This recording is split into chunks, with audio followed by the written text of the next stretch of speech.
I'm Gary Striegler, and this is a desk project that I'm working on. It's actually the prototype for a class I'm going to be teaching at the Mark Adams School of Woodworking. Now, there's all kinds of panel molding details, a really nice baseboard detail, but the thing that I want to share today is the trick, the little trim detail that I'm doing at the corners.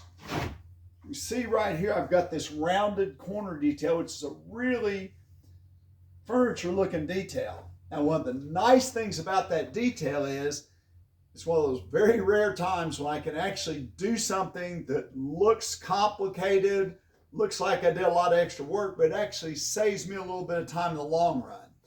So what you do is when you design how the parts go together, you leave a purposeful 3/4 by 3/4 offset, and that allows you to come in, at least on this project, I used a piece of 1/4 round.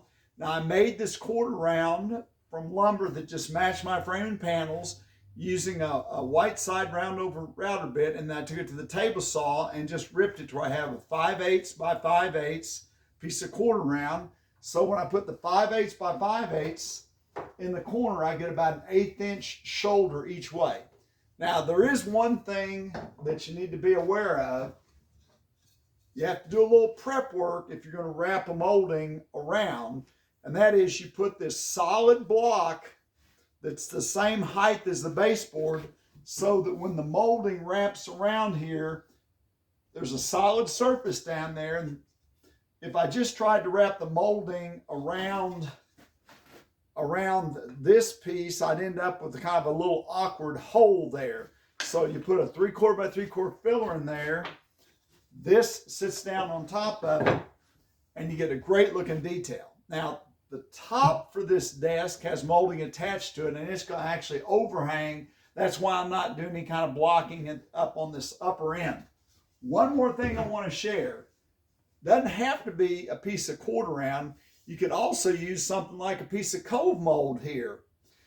Let me just set that in there so you get a different look, but I still think a really, really good look.